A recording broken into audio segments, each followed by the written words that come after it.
Hello, everybody. Scott Golden here with the Golden Opportunities Coaching YouTube channel. Welcome to those of you who are new. Welcome back to those of you seasoned veterans of what we do around here. What we do around here is bring about conversations of a psychological, mental health, emotional health paradigm. We do that as often as we can, usually several times per week. We make that happen for your listening pleasure, and we do that for the benefit of what is needed for you to live the best quality of life you can. I know there's a lot of challenges out there, and life can be super stressful depending on what you're going through. So, um, attracting quality people into your life is a super important thing.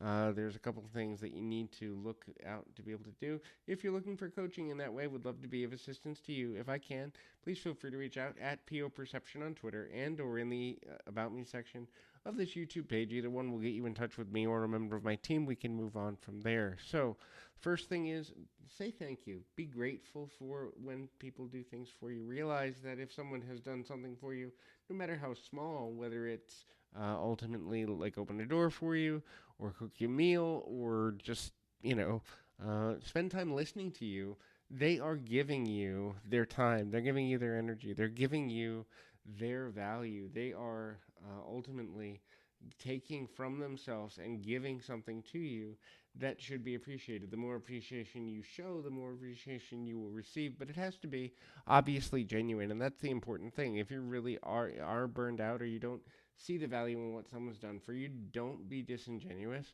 Just say, nod and go about your way, and maybe thank them later when you are feeling more grateful or more focused on that gratitude. The next thing is actively listen to other people. Active listening is better than and more important than just listening with your ears. Active listening causes you to engage in ways to be helpful to the other person as well as hear what the words they're saying.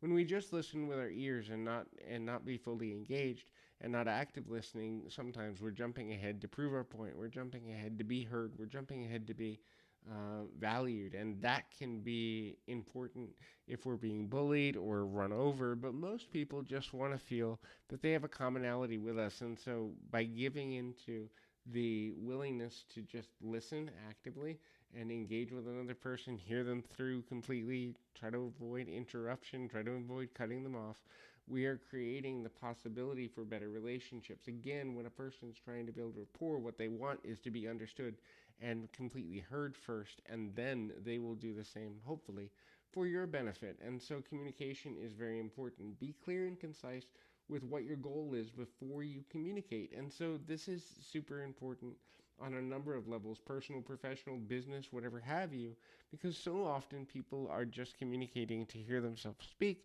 or they're communicating because they're lonely and they're kind of what I call cameling, coming to a place where they haven't said a lot in a while, so they're trying to get um, as focused as they can on getting as much as they can out of every conversation.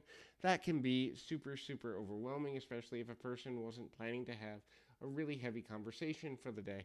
And so that's valuable, and that's important of what's there. The next thing there is to look at kind of a no drama situation. So avoid conflict. If you know that conflict is going to come with a person or a situation, try to avoid it to the best of your ability simply by either walking away or agreeing to disagree or identifying, look, I don't agree with this thing in your life, or I don't agree with this belief that you have, or whatever it is, and figure out whether you can tolerate the person or be there for the person in terms of if they continue to hold the belief. Sometimes we can, sometimes we can't, but we have to be as honest as possible about those issues. Otherwise, there's going to be resentment that comes with when you're trying to force someone to believe the way you believe or think the way you think or whatever have you. And that can be super negative and toxic in relationships. The next thing is be steady and consistent with whatever it is that you're doing, whatever it is that you're saying. Make sure that your words and actions are congruent. You can't say you care about someone and then always forget them or not include them in conversations. You can't say that you care about someone and then lie to them consistently. So make sure that what you're saying and what you're doing matches up with congruency. Now, can you do that all the time? No, although we probably should try to do so as often as we can.